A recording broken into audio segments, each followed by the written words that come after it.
we brought in that were part of the GA. The very first hymn that we sang, about love, that was one that was sung in the General Assembly with everyone there.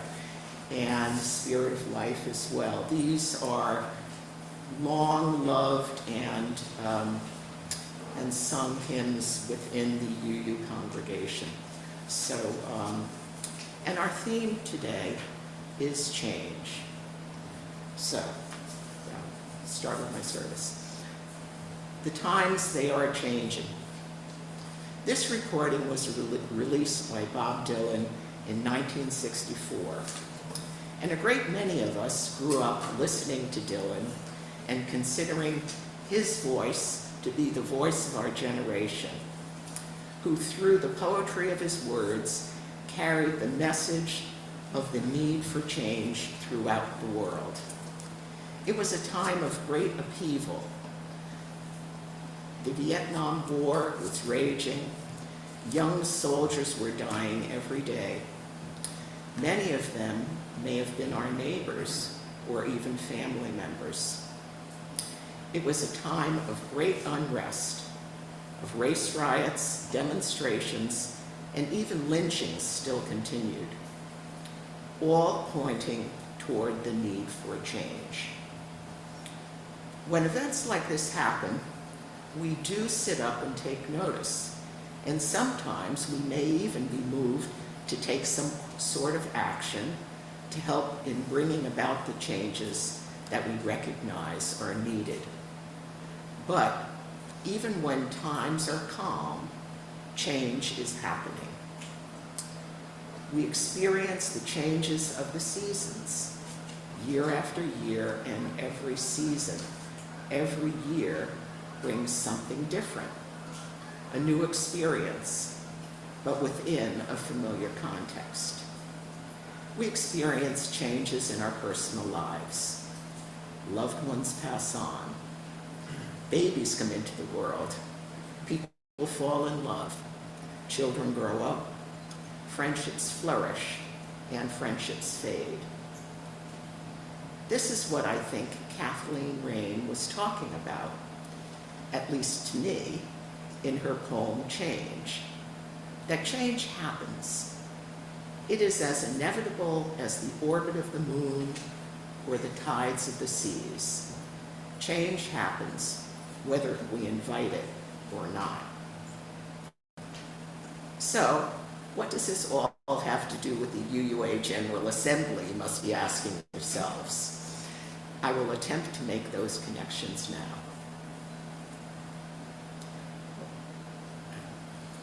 One line off. Susan and I traveled to Pittsburgh at the end of June to attend my very first full GA. Susan had been to several before with John, her husband. And we thought of John many times during the GA and talked about his activism, especially with legislative issues, and his great spirit. GA offered many moments of reflection for us.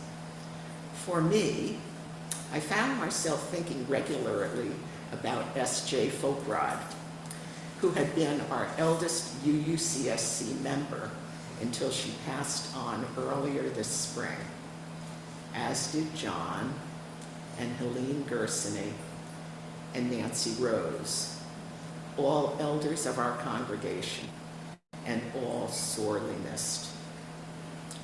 S.J. stood out in my mind, though, since she was not only a lifelong UU, but someone who came from multiple generations of Unitarians and or Universalists, dating back, I believe, to the 1700s, or that is what I remember from our conversations in the past.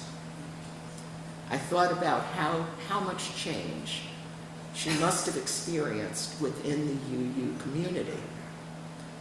S.J. experienced the great merger of the American Unitarian Association and the Universalist Church of America, which took place in 1961 and arguably was the greatest change that our UU world had ever experienced.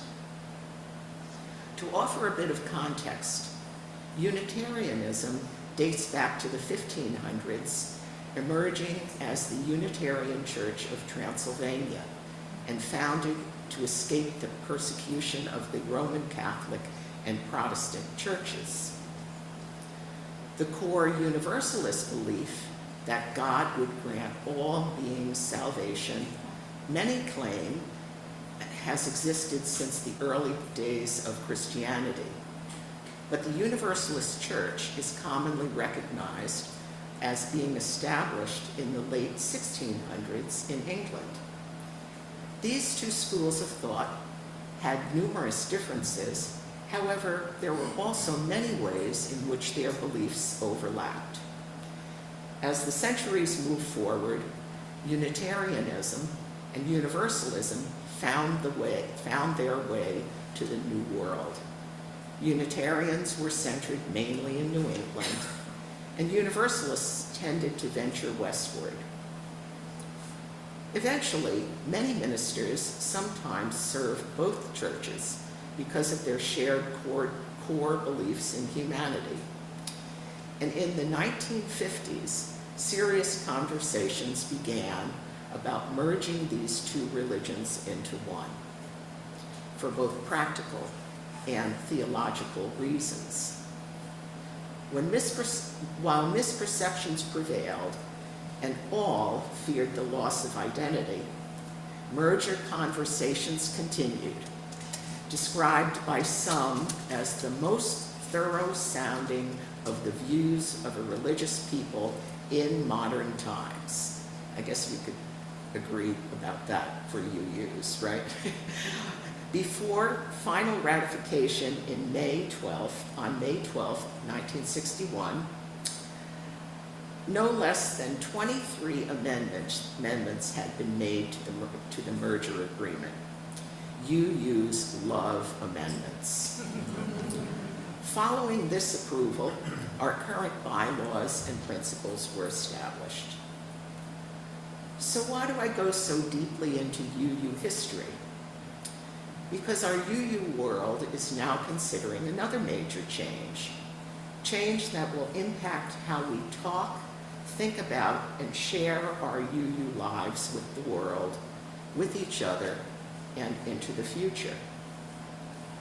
Article 2 of the Unitarian Universalist Association bylaws, principles, and purposes is the foundation for the work of the UUA, its congregations, and covenanted communities. In recent years, it became apparent to many that current ethical, moral, and spiritual crises were not being adequately addressed by our guiding documents. In Article 2, an Article 2 study commission was formed, and their work to date was presented at the 2023 GA, which I attended. The impact of their work, if implemented, would certainly bring major changes across Unitarian Universalism, especially impacting our core UU principles, which you heard today in the responsive reading that Mary led.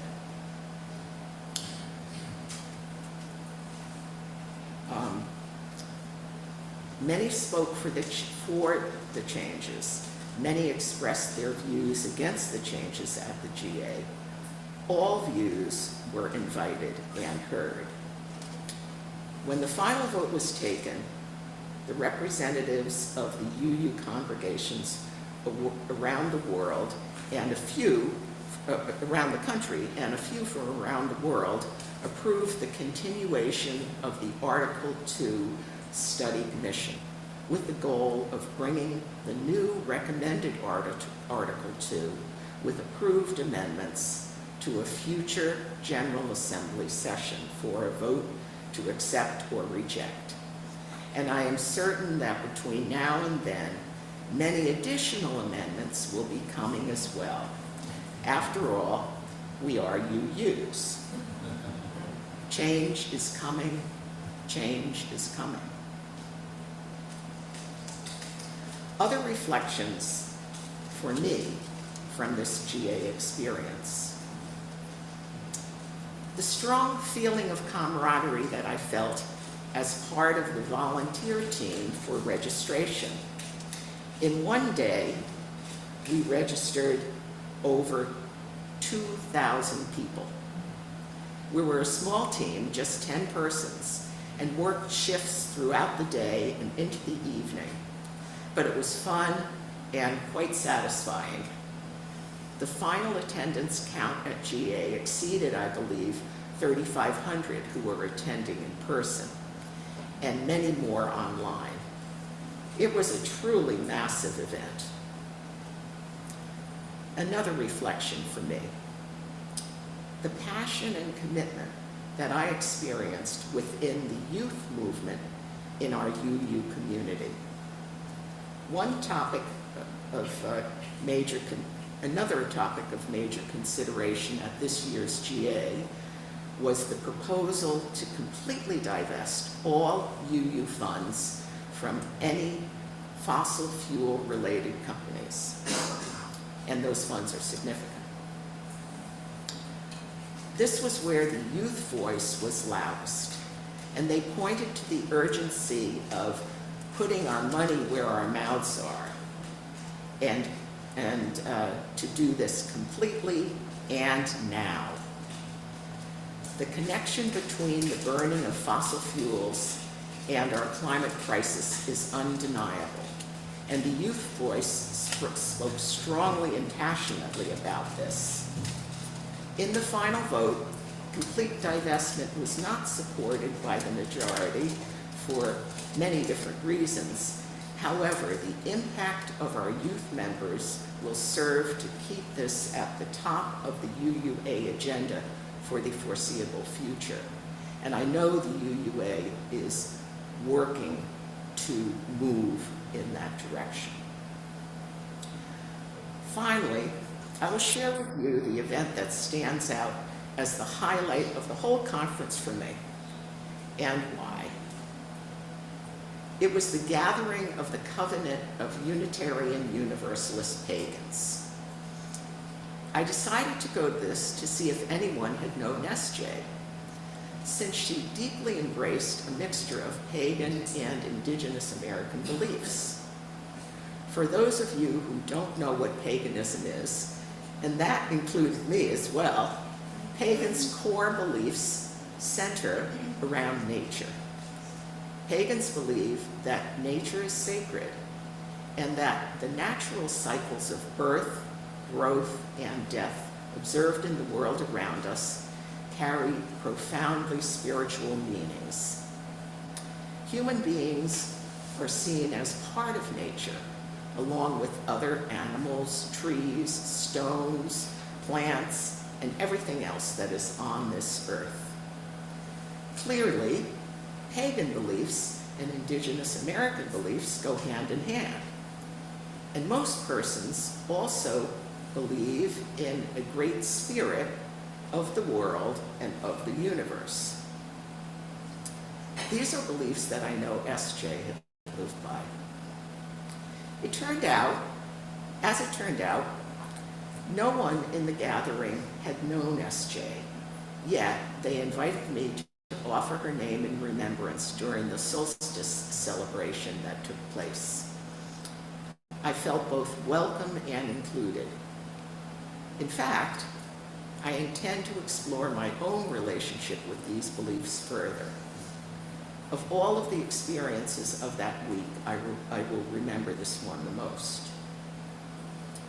Change. It is often feared and seems like it would, or sometimes it seems like it would just be too much of a bother to our daily lives. But change is inevitable. If we can try to see beyond the comfort of our day-to-day routines and can thoughtfully embrace the change, we may discover a whole new and exciting side of ourselves, and likely of others as well. The times, they are a-changing. Let us venture forward into the changes to come with open minds, open hearts, and an attitude of curiosity and discovery. And we may truly surprise ourselves and come to a very good place together. Please take a few quiet moments now to reflect upon these words.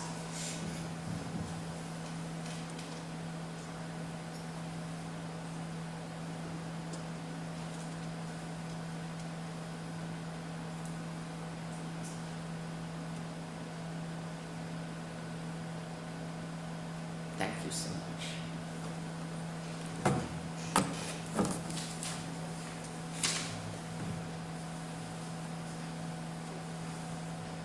And now we will have our closing hymn, which is hymn number 95, There Is More Love Somewhere, one of my favorites.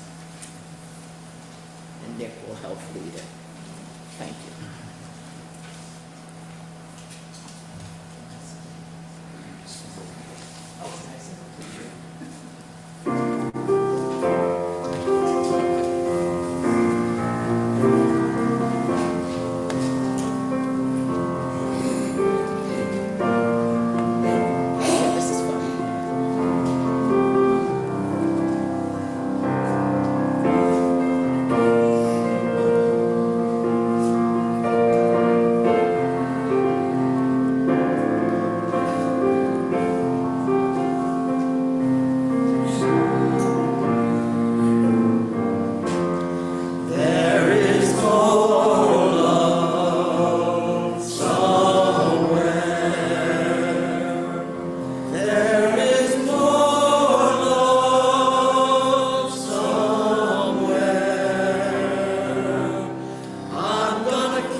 Thank you.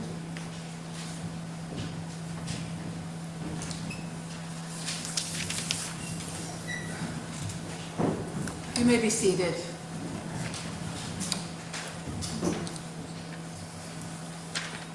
Our closing words are in the hymnal. You want to follow along 693 and come from V. Emil Gudmundsson, who I don't know who he is. And now, may we have faith in life to do wise planting, that the generations to come may reap even more abundantly than we. May we be bold in bringing to fruition the golden dreams of human kinship and justice. This we ask, that the fields of promise become fields of reality.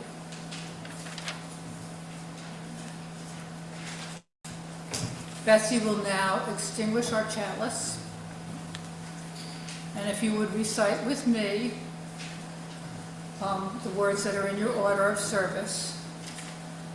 We extinguish this chalice, but not its light, that we take with us out into the world, sharing it with those we encounter on our journey. Now, if you're willing and able, I'd like to get up and join hands in a circle, or not join hands that you see fit. We're going to sing our closing song, which the words are in your order of service. We'll repeat it 3 times, and Chris will accompany.